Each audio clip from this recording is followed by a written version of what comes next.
Welcome to our session on another Transformative Open Access Agreement, but just how transformative are they proving to be in practice? Today we have Judith Russell, Dean of Libraries at the University of Florida, Ellen Finney, Director of Shared Collections at the California Digital Library, and me, Claire Moulton, Publisher at the Company of Biologists, showing you some of the numbers behind the agreements. Good morning. I'm happy to talk with you a little bit about the transformative agreements at the University of Florida. Just a little background on our university. We have over 53,000 students in 16 colleges. 30% of them are in graduate and professional degree programs. We have 150 research centers and institutes, and we're approaching $1 billion in research annually. We're currently ranked 5th by US News and World Report among public universities in the United States. Our authors generate a large volume of high quality articles in a variety of journals. Many of them are using gold or hybrid open access, although this 27% does not reflect, it's not limited to corresponding authors. So they may be participating with other individuals in open access articles. We've been doing considerable research with our authors about their choice for open access, and the most consistent finding is that the lack of access to funding for APCs inhibits them from choosing open access. And of course, open access is not free, so the libraries are choosing to support our authors by reducing or eliminating APCs through agreements with a variety of publishers. We partner, as I said, with a range of publishers to reduce or eliminate APCs. Sometimes this is merely a percentage discount. Other times we're getting a complete waiver of fees. We do maintain a list of agreements because, as with many of us, they're changing. We're adding new ones periodically. So this link would let you look at and find more details about our agreements, including our ebook agreements, which we're not talking about today. These agreements, from our point of view, need to be effortless for the author. Ideally, it's automatic, but at least easily identified in their submission process. We have to be affordable. We don't have a huge amount of money to put into these agreements, so we're very selective about the ones that we do so that they place little or no administrative burden on the library and fit reasonably well within our budget. And ideally, these are helping the publishers accelerate their own path toward open access. We're only able to pursue agreements with moderate costs, so that does preclude agreements with most large publishers.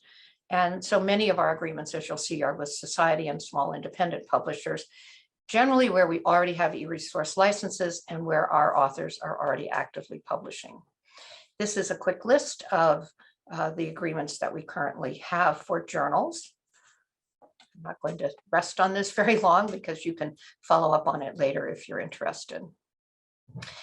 In September of 2020, I assisted in the presentation of a seminar for ASRL, the Association of Southeast Region Research Libraries, and 5 publishers presented on their plans to remain independent while moving to open access. We had a very frank and beneficial discussion, and at the end of that webinar, I requested data and pricing from all 5 publishers, and we did enter into agreements with 4 of them. So these are the agreements that we pursued, all of which incorporate modest costs addition to our license agreement and provide no fee APCs for our authors. I want to talk a little bit about the agreement with the Company of Biologists because it's relatively typical and it gives you a good idea of what kinds of a decision process we follow in this. So it was a very simple addenda to an existing license that reduced the amount of negotiation and contract work that had to be done. It was a multi-year agreement with minimal annual increases, so it was very affordable for us. It gave us unlimited access to 3 journals, including, and this was a really important sort of extra benefit, perpetual access to content dating back to 1853. So it expanded the amount of content we had available to our authors, as well as eliminating the APCs. The cost was based on our current subscription spend plus the average annual APCs from our corresponding authors. And since our authors published in these journals but had not chosen open access, this was a real opportunity for our authors to choose open access for future articles. And that is a significant part of the motivation of the libraries in entering these agreements. We want to facilitate not just the sustainability of these journals in movement to open access, but encourage our authors in the ability to do more open access publishing. Another important feature of this one was that it was an uncapped initiative. So that is reassuring to the authors, and it lowers the administrative burden for the libraries because we're not trying to monitor and worry about, are we going to run out of the number of articles for which we have reduced or eliminated APCs. I think one of the lessons that we've learned through all of this is that it's costly for libraries and consortia to negotiate multiple agreements, and it's equally or more costly for publishers to negotiate those agreements. It's very costly also when we receive different data from each publisher and we're trying to merge that data and analyze both the costs and benefits of the proposed agreement. And similarly, I think it's very difficult for the publishers when each consortia or library they're approaching has a different set of requirements for the data that they need in order to make a decision. I came to the conclusion in doing this that both publishers and libraries benefit from jointly developing core standard terms and conditions and from having minimum data to be provided. As a result, I recently participated in an initiative of the Coalition EST and ALPSP to develop a toolkit to foster open access agreements. And the link is here in the slide, and I would encourage you to go and look at it and learn more about it. The toolkit developed shared principles for OA agreements to be starting point for negotiations. It developed a very important, I think, and useful data template to help publishers collect information to inform negotiations and inform libraries about what to expect in the way of data to use for evaluating it. They developed 6 sample licenses and a detailed workflow. I'm going to talk briefly about the data template, which I participated in. It does define the minimum data to be provided, and it provides data that publishers have identified as deliverable and libraries and consortia have identified as sufficient to make those decisions whether or not to enter into an agreement. It reduces the time to evaluate an offer and the time to make a decision by providing all the necessary information at the beginning. As we worked through simultaneously the 4 agreements that came out of the ACERL webinar, the information was dribbling in. We got some information up front that generated questions, then we went back, a time delay, more information came forward. Had all of this information been available to us from each of those publishers immediately, we would have moved even more quickly to making the decisions and entering into those agreements. And as the template was being developed, I validated it with our own open access task force, and they agreed that this information was more than sufficient to make an informed decision. This is a screen that gives you a sense of the information that's available in the data template. It's fairly comprehensive, and it does, I think, inform all of the kinds of questions that we have internally and with the other groups on campus we might consult with. And again, it's easier for the publishers if they know up front that if they can give all of this information, that we can move more rapidly, and we're not going to be coming back and saying, well, what about this and what about that, where they have to go and individually develop additional information for us. One of the things that I think is very important about this toolkit is that while it was developed to support small independent publishers, it is the minimum data that all publishers should provide when negotiating transformative agreements. Larger publishers may be able to do more, but I believe they should do no less. And consortia and libraries can facilitate adoption of the toolkit by requesting the use of the data template, by applying the sample licenses, and otherwise encouraging the publishers to participate in the toolkit to expedite their negotiations with us. These tools do support the independence of small publishers, and I believe they facilitate their path toward open access, and that benefits our authors, our users, and other users worldwide. Hello, everyone. It's just great to be here to talk with you on this panel about the impact of transformative agreements and to reflect a bit on what University of California has been learning, what challenges we've been seeing, and what advantages we see in a consortial approach for transformative agreements. Our agreements represent a pathway, one of several, that University of California has committed to as part of it advancing an overall shift globally to open access to research. So first of all, what approach have we taken at University of California and why? We have a particular workflow that I'll describe where we provide a mechanism for authors to contribute research funds when publishing open access, if funds are available and if they so choose. I'd like to explain the origin of that approach and the reasoning behind it on this next slide that talks about this multi-payer model and how it is the University of California has adopted it. Again, this workflow introduces the opportunity for authors to contribute grant funds, if available, towards an article processing charge or OA publishing charge. And we've adopted this for many of our agreements to make it possible to enable some of our larger agreements with publishers to become transformative agreements.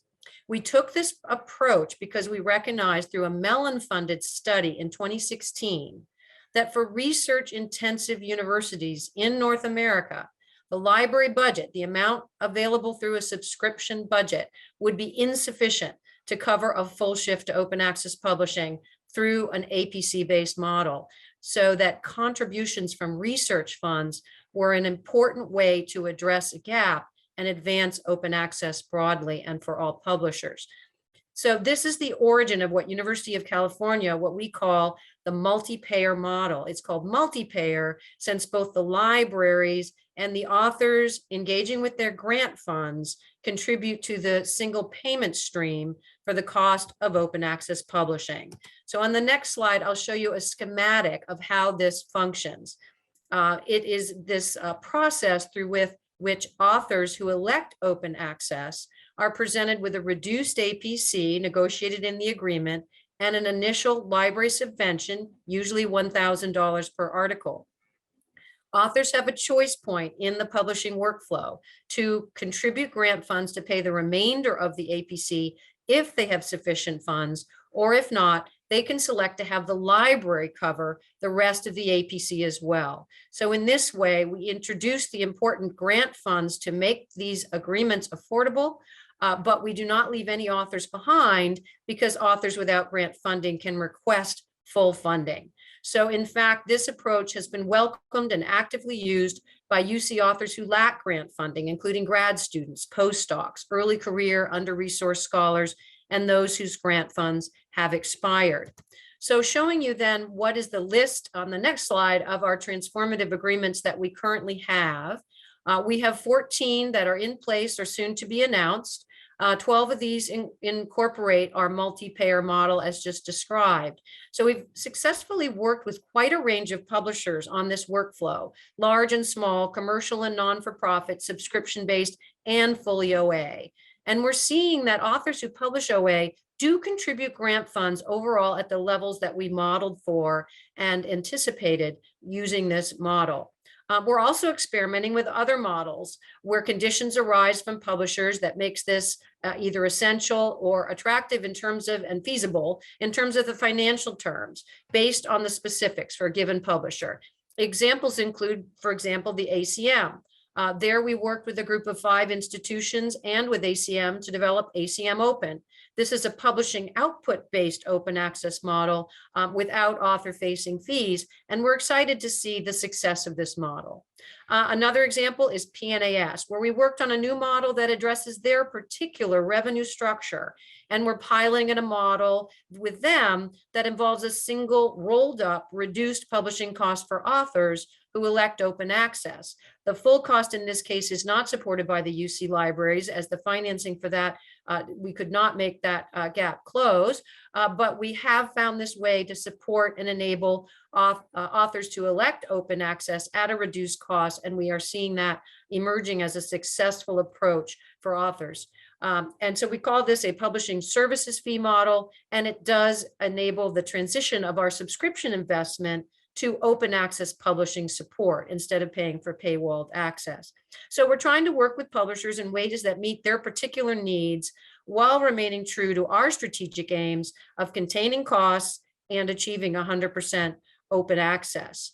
So where are we now? And what have we learned from our agreements? Next slide, please.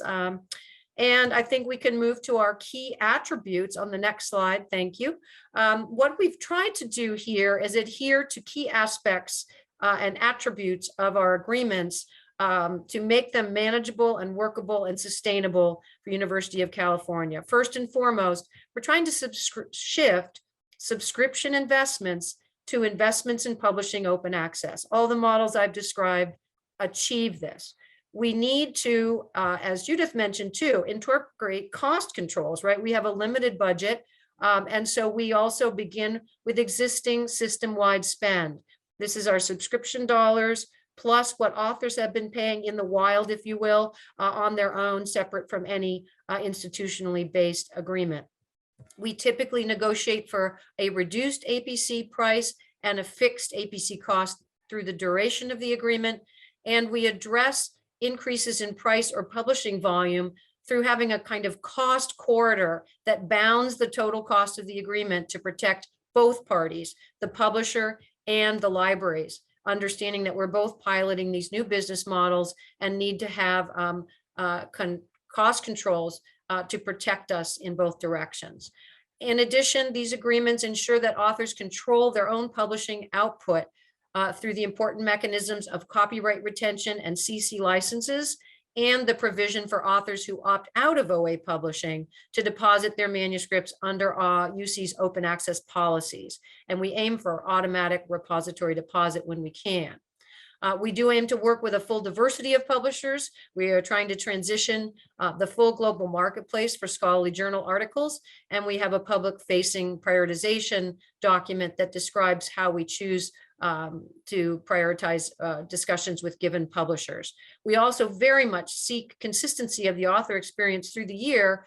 We do not want to have one author experience support for open access publishing and then later in the year, another of our authors not have that support. So we're looking for agreements that do not have caps and that provide 100% open access. So what we're learning on the next slide, we have a list there, is that authors do appreciate and elect open access when it's financially supported, and that we can substantially increase open access through these agreements. We went at UC from single-digit adoption of open access by our authors to roughly half of authors adopting open access. And we consider this to be a good rate for the United States, where there's a lack of funder requirements for this kind of publishing.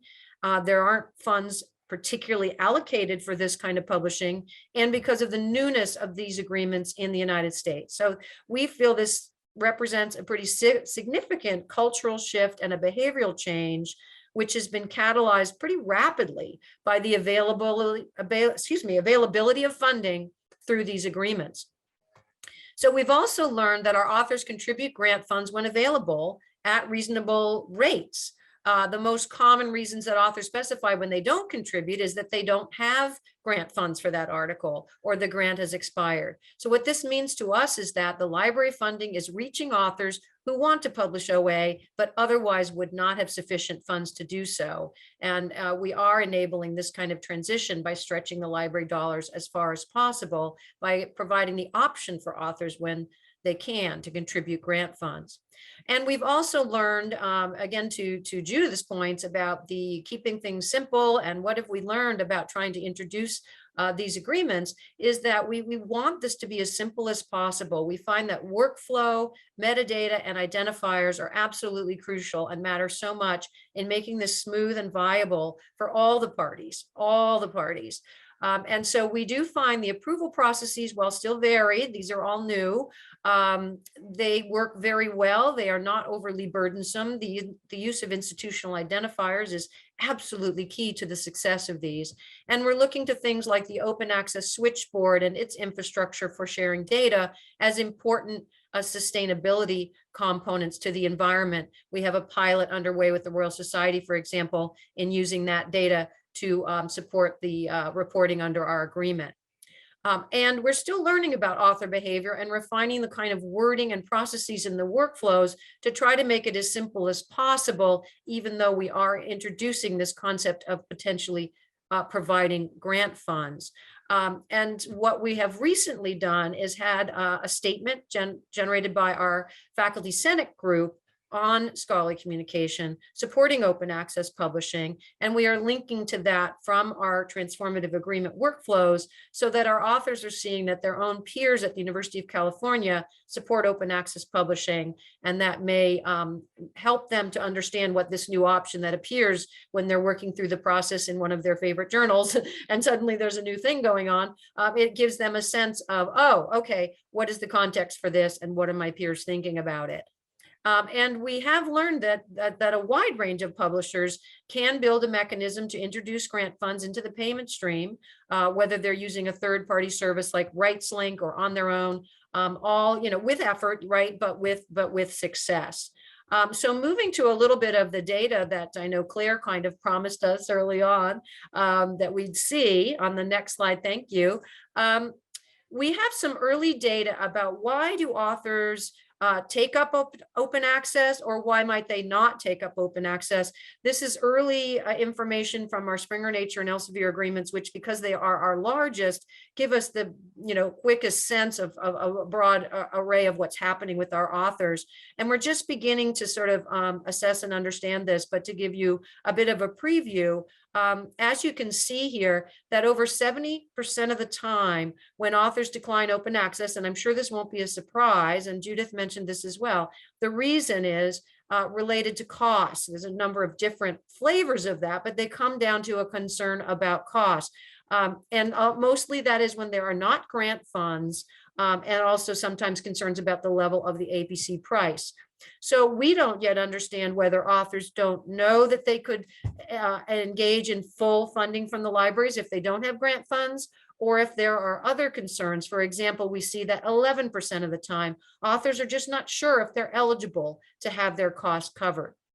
And another 10% of the time, we see authors saying they're happy with the subscription model. But as we see here, that's actually a minority choice among the authors. It isn't really that they prefer subscription. It comes back to costs and how can we make that viable for the authors, and how can we make the workflow clear enough to authors that they feel confident choosing the full funding or moving through the journey, understanding they'll have that option.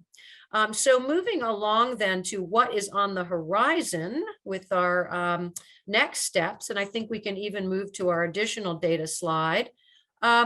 In the near term, we need to and want to assess our existing agreements. These are experimental, they're transitional. We want to understand what are authors doing and seeing and experiencing and choosing. And we're just at the beginning of that. You've seen a little preview of it with the previous slide. We do want to improve our author communications because it's clear there's a number of authors who don't really understand what their eligibility or opportunities might be. And we want to continue to expand our transitional transformative agreements to more publishers and therefore more of UC's research articles. We do expect that by the end of the discussions we're in with our 2022 agreements, that we'll have 40% of UC's research articles eligible for open access publishing. And we have 2 new agreements that are categorized here as among our agreements. And we certainly do hope those are finalized. We expect them to be. So one of those marked here as the scholarly society publisher, we hope will demonstrate a significant aim of ours, which is broader agreements that include other consortia beyond the University of California. We see these broader agreements arranged through consortia working together as a very productive way to advance open access in the United States by collaborating across institutional boundaries and creating opportunities for both the read-intensive institutions and the research-intensive campuses to gain benefit from these open access agreements and to enable larger shifts towards open access. This has been possible in the more centralized environment in Europe, and we see the US consortia as a way to advance those kinds of changes that we see as possible when there are large blocks working together. So this seems to us like an important role that consortia can play in the US. I would totally agree with Judith as well that another important area for consortia and large university systems to play is to develop standards for these agreements to make them sustainable for all parties. UC's been involved in the ESAC efforts to identify workflow and data standards and has intersected with those efforts that Judith has described as well. So very important. And then looking a little bit longer term, or maybe considerably longer term. What we'll talk about here is a bit aspirational for the United States, but I think we do need to keep in mind that we're in transition and what are we moving toward and how do we get there? We think there may be an inspiration in the actions in Europe, specifically in Germany, where there's been a recent recommendation to the German Council of Science and Humanities that the remuneration of publishing services become part of research funding. So the recommendation there is that the leadership of scientific institutions, including universities, set up what they call an integrated information budget, which combines the library budget and parts of research funds from which publication costs can be covered. So in a sense, we could see this proposed integrated information budget as mirroring what the University of California has been aiming to do through the multi-payer model. By necessity, because of how the market works in the US right now, we've needed to do that at the author level. What we're seeing called for in Germany is for this to happen at the institution or even highly aspirationally at the national level, right? Where this budget is created and drawn upon that could provide this shift beyond author-facing charges, but with enabling a financial shift by introducing research funds into the payment flows.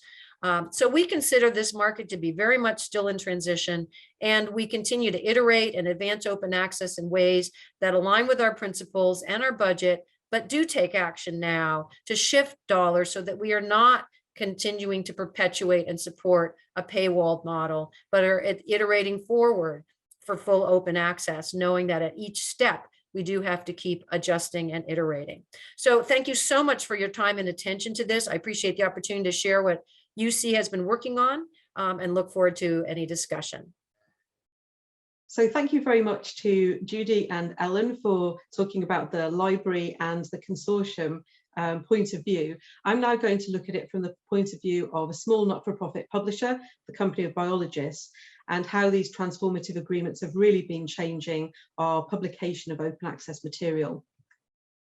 So our route towards open access transformation takes two key parts: transformative journal status, and we were in fact the first ever transformative journals to be afforded that status by Plan S, and also transformative agreements, and we've taken the read and publish approach.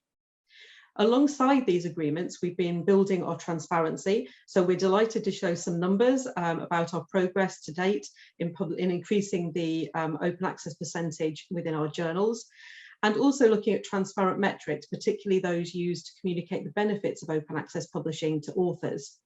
I'm also going to touch on the learning points around challenges and opportunities, but the key message really is that collaboration and relationship building is key to success. So the Company of Biologists is a not-for-profit publishing organisation. We produce prestigious research journals, we provide charitable grants for our communities, we host scientific meetings, and we particularly help to build early career communities. We've had a long commitment to open access publishing because we believe that it benefits science. Our 3 subscription journals have offered open access options since 2004. So now they're hybrid journals, in fact, transformative journals. And we also have 2 fully gold open access journals, one that flipped to open access and one that was born OA. So we see ourselves at the centre of a set of relationships that help to move this open access change. We have our relationship with libraries and consortia. We have our relationship with authors, and that's obviously really, really key to convince them that this is a good route. And as both Judy and Ellen have mentioned, removing the fee really does encourage them to select open access. Readers obviously benefit from greater access to our content. We've also been working very closely with funders, especially Plan S, because they've been rolling out some metrics, checker tools and comparison services that will be helpful to the community, and also working with other like-minded publishers, particularly to try to enable more small independent publishers to enter into open access agreements. Now, I could give a talk about any one of these boxes, but today the focus is on libraries and consortia. So let's take a look at some of the actions on our route to transformation.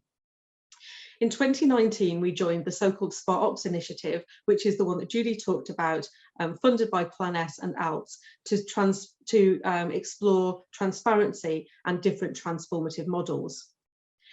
Later that year, we decided that we would launch our cost-neutral and uncapped Read and Publish initiative, and we were one of the first not-for-profit publishers to do that, which means that we do have some data across the next 2 years, which we can share with you. In 2020, as I've mentioned, we were the first journals ever to be afforded transformative journal status by Plan S. And the next year, we were delighted to announce that we not only met, but we exceeded our open access growth targets. As transformative journals, you commit to grow the percentage of open access by at least 5% each year, and I'll be able to show you how we exceeded those. In 2022, in response to feedback from librarians, we added our 2 fully open access journals to our Read and Publish agreements, and we've also connected to the OA switchboard to provide real-time information to our library partners. It's important to ask how transformative you really are. So we've been looking at our policies and our processes against ESAC's comprehensive How Transformative Is It table. And this covers things like price transparency and optimizing the process for OA. And we were pleased to score in the right-hand column for each of those, showing that we have taken this transformation as really important in everything that we do. So looking at some numbers, we can see that our Read and Publish agreements have grown quickly. Over the last few years, we've ramped up so that at the moment we have more than 470 participating institutes as of today across more than 30 countries. And we also have a number of consortia agreements, including with the NIH and University of California in the US. We've also been exploring some variations on our Read and Publish agreement with the Max Planck Digital Library and the University of California. I'm now going to look at the levels of open access publishing in our 3 hybrid, now transformative journals. So in these charts, the dark green is showing the traditional route where an author paid an APC to gain open access publishing. And in the pale green, I'm going to show the percentage of open access coming from authors taking up those Read and Publish agreements to publish open access without having to pay a fee. So there are a number of points here. I think the first one is that obviously we can see a big increase in the percentage of open access publishing in the journals. And I think it's very clear that this is a result of the Read and Publish agreements. I think the second thing that I'd like to say is that the journal to the far right, which started with the lowest percentage of open access publishing, it is still the lowest, but it has grown the most. And so we envisage that those journals that have low levels of open access will grow quite rapidly, and perhaps it will catch up with the other journals, and we'll perhaps see slower growth as we get to higher levels of open access. And then the third thing I wanted to say was just harking back to the story about transformative journals, is that our target was to grow the journals by 5% from 2020 to 2021, and we in fact managed to grow from 10 to 15% across the journals. So we absolutely smashed those targets. We've taken a little look at the global differences. As has been alluded to previously, different parts of the world are progressing that open access story at different rates. So worldwide, we find that about 10% of our authors are still taking the APC payment route to open access, with an additional around 20% using the Read and Publish agreements.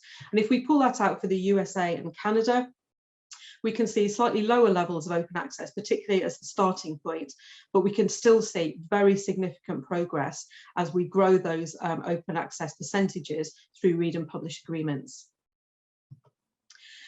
I mentioned that alongside the agreements, we've been increasing our transparency. This includes lots of different areas. So we're already now producing machine readable data on our acceptance rates, our speed to publication, the rounds of review that an article goes through. But I'm particularly pleased with some of the article specific metrics that we're now being more transparent about. And this one in particular looks at the comparative metrics of open access articles compared with the non-open access articles in the same journal. And we can see the benefits of open access publishing. So usage increases by at least 3 times in the open access articles compared with non-open access articles. We see a slight citation advantage, and we also see an altmetrics boost. This measures the online attention received by an article, including social media. So in terms of challenges, I think the main one is that it can be hard to gain attention when you're a small not-for-profit organisation. So a really big heartfelt thank you to those libraries and consortia who've set aside the time as well as the money to help support us in developing transformative agreements. And also as a small organisation, it's true that almost all of our staff have been involved in some aspect of the Read and Publish agreements. Irrespective of their role, they've been helping us to implement these changes. In looking at management of the Read and Publish agreements in particular, they are very time consuming. This will echo things said by Judy and Ellen. It's clear that there's a lot of manual work that goes into particularly gathering the data to start a negotiation. And this has meant that we've had to increase the number of staff and increase our costs in this area. It's also become clear that we can't provide the same metrics as large commercial publishers, so we need to be realistic about what we need to produce and what we can produce. There are plenty of positives about our transformation. One is that our transformative journals are compliant with funder mandates, which means that authors have a much more easy decision to make when they're thinking about where to publish their articles. Our transformative strategy, I think you can tell from the numbers I've presented, has led to a rapid increase in the proportion of articles being published immediately away, and this aligns with our mission to support biologists. These Read and Publish agreements will provide us with a baseline income for the coming years as we focus on quality publishing. And we've also increased our transparency, as I mentioned, particularly pleased with the comparative metrics that demonstrate the benefits of open access publishing to our authors. And last but certainly not least, feedback indicates that we have happy librarians and very happy authors too. So I'm going to finish with a quote from one of our authors saying this is fabulous for science, and from one of our library partners showing that they think it's really important to help us speed the transition of our hybrid journals to fully open access publications. So I'll finish there. I'll thank Judy and Ellen again for talking about their angle, and I hope that you found this session interesting. Thank you.